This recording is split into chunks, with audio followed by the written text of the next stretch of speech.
کا ہے۔ اللہ کا کلام تاخیر اور سستی کو گوارا نہیں کرتا۔ اس کا پیغام یہی ہے کہ جب بھی بات سنی جائے اس کے معنی بعد عمل کا داعیہ اس کے اندر پیدا ہو۔ اگر پیدا نہیں ہوا تو اللہ کا کلام ایسے لوگوں کو مجرم قرار دیتا ہے۔ اللہ رب العزت کا ارشاد ہے وَمَنْ أَظْلَمُ مِمَّنْ ذُكِّرَ بِآيَاتِ رَبِّهِ ثُمَّ أَعْرَضَ عَنْهَا إِنَّا مِنَ الْمُجْرِمِينَ مُنْتَقِمُونَ۔ ان لوگوں سے بڑھ کر ظالم کون ہو سکتا ہے جس کے سامنے اس کے رب کی آیات یاد دلائی جاتی ہیں پھر بھی وہ لوگ اس سے اعراض کرتے ہیں۔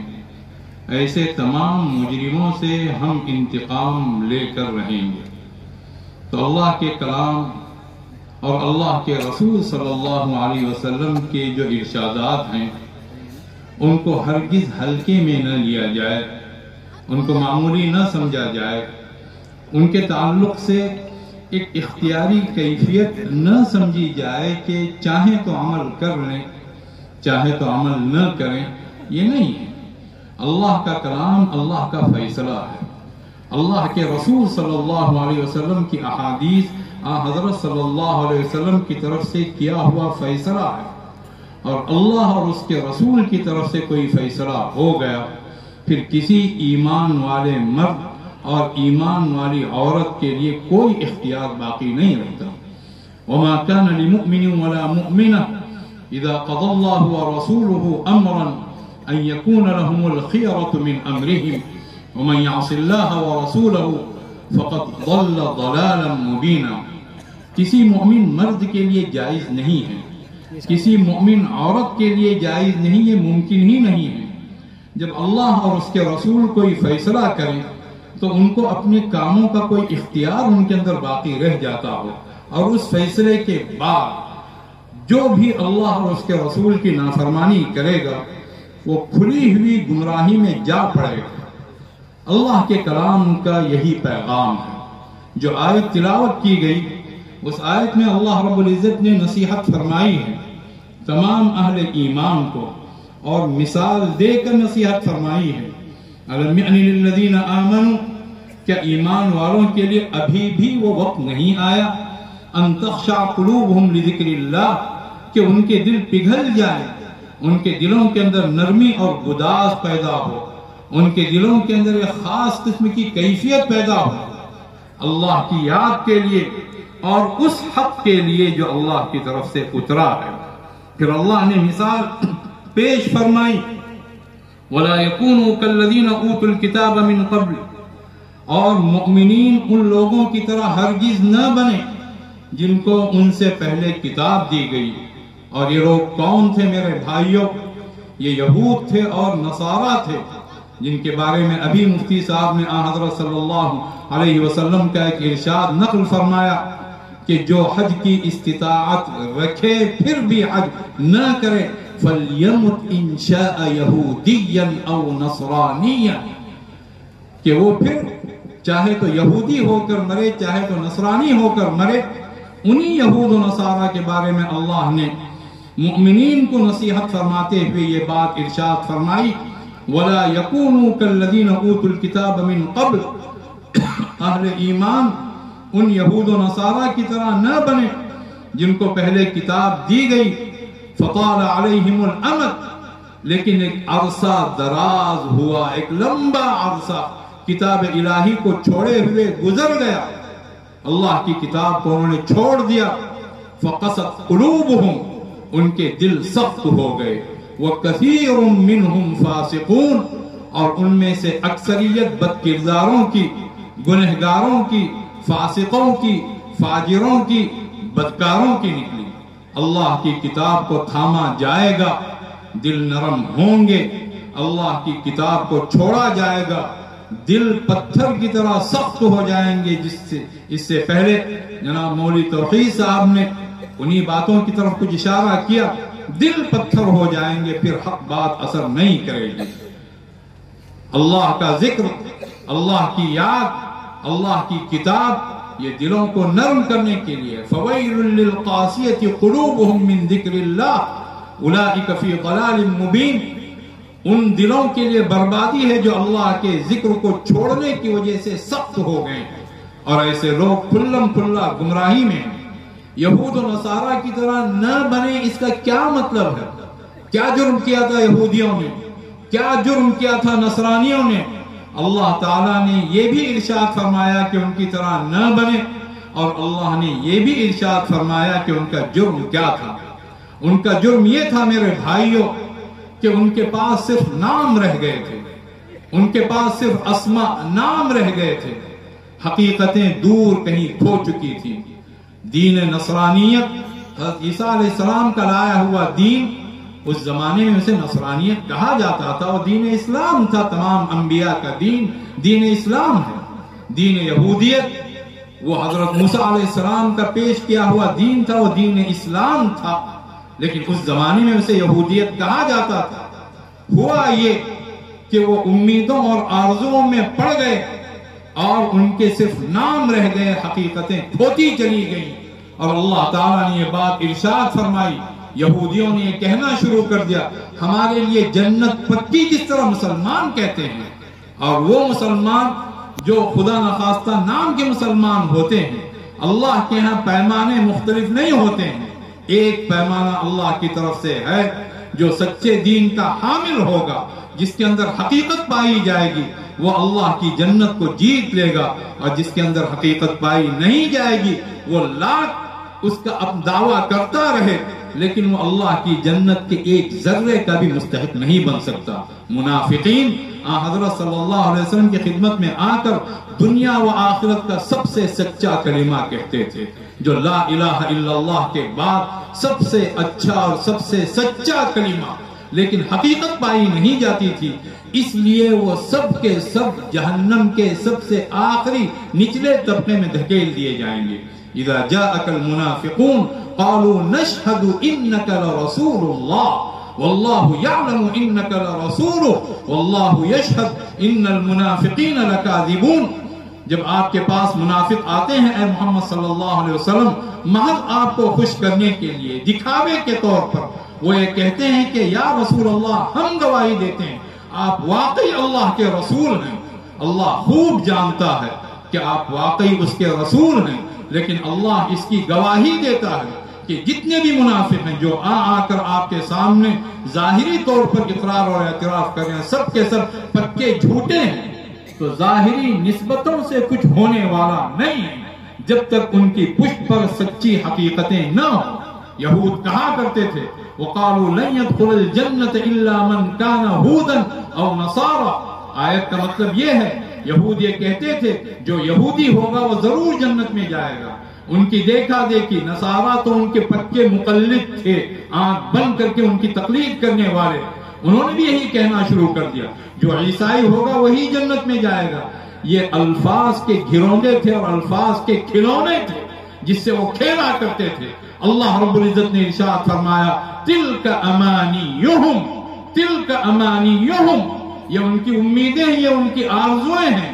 گویا اللہ کی طرف سے کہا جا رہا ہے کہ ساری آرزویں خاک میں ملا دی جائیں گی. قل، اے محمد صلی اللہ علیہ وسلم، آپ یہودیوں سے بھی کہہ دیں، نصرانیوں سے بھی کہہ دیں، ہاتو برہانکم، دلیل پیش کرو، دعووں سے کام چلنے والا نہیں. ان کنتم صادقین، اگر تم سچے ہو. پھر اللہ نے خود دلیل پیش فرمائی، بلا من اسلم وجهه للہ وهو محسن فله اجره عند ربه ولا خوف عليهم ولا هم يحزنون. ہاں، جو شخص اپنے آپ کو اللہ کے سامنے نچھاور کر دے، جو اپنے آپ کو اللہ کے حوالے کر دے، جو اپنے چہرے کو اللہ رب العزت کے سپرد کر دے اور اس کے دل کے اندر بھی نیکی ہو، وہ صفت احسان سے بھی متصف ہو، اس کا عقیدہ صحیح ہو، اس کے کام صحیح ہو، اس کی نیت صحیح ہو، ایسے لوگوں کو ان کے رب کے پاس ان کا اجر مل کر رہے گا. اور ایسے لوگوں پر نہ کوئی خوف ہوگا، نہ وہ غمگین ہوں گے. یہ اللہ کی طرف سے دلیل ہے، اور اس دلیل کا مطالبہ ہر دور میں ہر قوم سے جو کسی نبی کی امت ہے اس امت سے کیا گیا اور اس امت سے بھی کیا جا رہا ہے. آج ہم میں کتنے ایسے ہیں جو نام کے مسلمان ہیں اور یہ سمجھتے ہیں کہ ان کے لیے جنت پکی ہے، اللہ رب العزت نے صاف صاف فرما دیا ان امیدوں کی کوئی حیثیت نہیں ہے۔ لیس بامانیکم، خطاب اہل اسلام سے ہے، تمہاری امیدیں کوئی حیثیت نہیں رکھتے، کوئی حیثیت نہیں رکھتی۔ ولا امانی اہل الکتاب، اور اہل کتاب جو یہودی اور نصرانی ہیں ان کی امیدوں کی بھی کوئی حیثیت نہیں، کوئی وقعت نہیں، کوئی قیمت نہیں۔ من یعمل سوءا یجز بہ، جو بھی برا کام کرے گا وہ بدلہ اسے دیا جائے گا، اور ایسا شخص اللہ کو چھوڑ کر نہ کوئی کارساز پائے گا نہ کوئی مددگار پائے گا۔ ام للانسان ما تمنا، کیا انسان کو ساری چیزیں ملیں گی جس کی وہ تمنائیں کرتا ہے؟ تمنائیں کرنے کی تو کیا کچھ انسان تمنائیں کرتا ہے۔ فللہ الآخرۃ والأولی، ان تمناؤں سے کام نہیں چلے گا، آخرت اللہ کی ہے، دنیا اللہ کی ہے، اللہ سے سچی وابستگی ہمیں کامیاب کر سکتی ہے۔ تو اللہ رب العزت نے یہ بات بیان فرمائی، وَلَا يَكُونُوا كَالَّذِينَ أُوتُوا الْكِتَابَ مِن قَبْلُ، اے مؤمنوں ان لوگوں کی طرح نہ بننا جن کو کتاب دی گئی، کتاب کو انہوں نے ضائع کیا، پامال کیا، چھوڑ دیا، آیات کو بیچ بیچ کر مال کمایا اور مال کھایا، غلط سلط مطالب بیان کیے، آیات میں تحریف کی، آیات کو چھپایا، آیات میں ملاوٹ کی، سب کچھ اللہ کے کلام کے ساتھ انہوں نے کھیل کھیلے۔ فویل للذین یکتبون الکتاب بأیدیہم ثم یقولون ھذا من عند اللہ لیشتروا به ثمنا قلیلا فویل لهم مما کتبت ایدیہم وویل لهم مما یکسبون۔ ان لوگوں کے لیے بربادی ہے جو اپنے ہاتھوں سے اللہ کی آیات لکھتے تھے اور یہ کہتے تھے کہ اللہ کی طرف سے الٹی سیدھی آیات لکھتے تھے، الٹے سیدھے مطالب پہناتے تھے اور غلط سلط آیات لکھتے تھے اور یہ کہتے تھے کہ ھذا من عند اللہ، یہ اللہ کی طرف سے، لیشتروا به ثمنا قلیلا، تاکہ اس طرح کی آیات جو غلط سلط کو لکھا کرتے تھے اس کے ذریعے سے کچھ کمائی کمائیں۔ فویل لهم مما کتبت ایدیہم وویل لهم مما یکسبون، بربادی ہے جو کچھ انہوں نے لکھا اس بنیاد پر، اور بربادی ہے اس کمائی کی وجہ سے جو کمایا کرتے تھے۔ آیات کو صحیح لکھ کر بھی وہ اجرت اگر لیا کرتے تو وہ چیز بھی مناسب نہیں تھی، یا آیات کو غلط لکھ کر اجرت نہ لیتے تب بھی بات غلط تھی، لیکن الٹی سیدھی چیزیں لکھی اور پیسے بھی کمائے، دونوں چیزیں ان کے لیے بربادی کا موجب بن گئے اور لعنت کا سبب بن گئے۔ اس طرح اللہ کی کتاب کے ساتھ کھلواڑ کیا جاتا تھا۔ آج اللہ کے فضل و کرم سے ہم اللہ کی کتاب کو مانتے ہیں، ہم سچا عقیدہ رکھتے ہیں کہ اللہ کی کتاب ہے، اس کے ایک حرف کو بھی تبدیل نہیں کیا جا سکتا، اور اس کا کوئی حرف اور کوئی شوشہ اور کوئی نقطہ تبدیل ہوا بھی نہیں ہے۔ لیکن معاملہ صرف اتنا نہیں ہے میرے بھائیوں، ایمان ہمارا بہت مبارک اور عقیدہ بھی مبارک، لیکن اس کتاب کے ساتھ جو رویہ اختیار کرنا چاہیے تھا، کیا رویہ ہم نے اختیار کیا ہے؟ یہ بات طے ہے، اچھی طرح سے یاد رکھیں، اللہ کا کلام غیر متعلق نہیں ہو سکتا ہے۔ ٹھیک ہے یہ بھی ٹھیک وہ بھی ٹھیک ہی نہیں، وہ کسی نہ کسی صورت سے متعلق ہوگا، یا تو اللہ کی رحمت بنے گا، یا پھر اگر انسان اس طرح نہیں ہوا جس طرح اللہ کی کتاب اسے بنانا چاہتی ہے تو وہی کتاب اس کے لیے باعث لعنت بن جائے گی۔ اللہ تعالیٰ نے دونوں باتیں ارشاد فرمائی ہیں، یضل بہ کثیرا ویہدی بہ کثیرا۔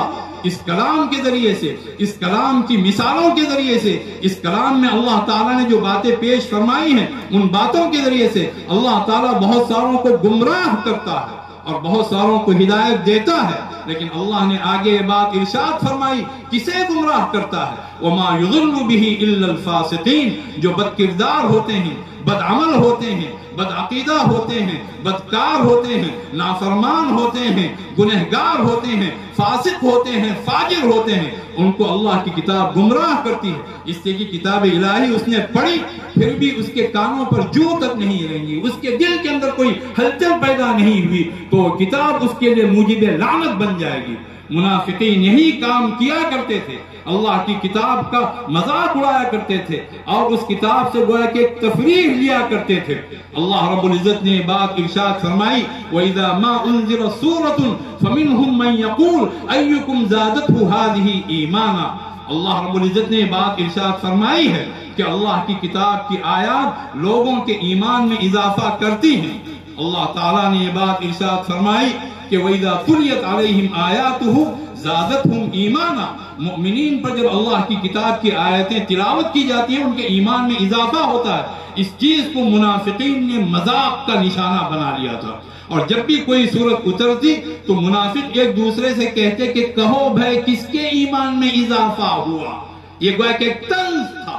اللہ رب العزت نے ارشاد فرمایا فَأَمَّا الَّذِينَ آمَنُوا فَزَادَتْهُمْ إِيمَانًا وَهُمْ يَسْتَبْشِرُونَ، جو لوگ اصحاب ایمان ہیں واقعی اللہ کی صورتوں نے، اللہ کی کتاب نے، اس کی آیات نے ان کے ایمان میں اضافہ کیا اور بے پناہ مسرور ہوتے ہیں، خوش ہوتے ہیں اس سے کہ اللہ نے ہمیں خطاب کے لائق سمجھا، اللہ نے مزید آیات اتاری، اللہ نے اور احکامات دیے، اللہ کی طرف سے مزید محبت کا ایک اظہار ہوا، اہل ایمان کو خوشی ہوتی تھی۔ اور اللہ تعالیٰ نے آگے یہ بات بھی ارشاد فرمائی وَأَمَّا الَّذِينَ فِي قُلُوبِهِم مَّرَضٌ فَزَادَتْهُمْ رِجْسًا إِلَىٰ رِجْسِهِمْ وَمَاتُوا وَهُمْ كَافِرُونَ، جن کے دلوں میں روگ ہے، جن کے دلوں میں کھوٹ ہے، جن کے دلوں میں بیماری ہے، جن کو خاص قسم کا ایک روگ لگ چکا ہے، تو یہی صورتیں جو مؤمنین کے ایمان میں اضافہ کرتی ہیں ان منافقین کی گندگی میں اور گندگی کا اضافہ کرتی ہیں، اور وہ اس حال میں مریں گے کہ کوئی ایمان والا نہیں ہوگا، وہ کفر کی حالت میں مریں گے۔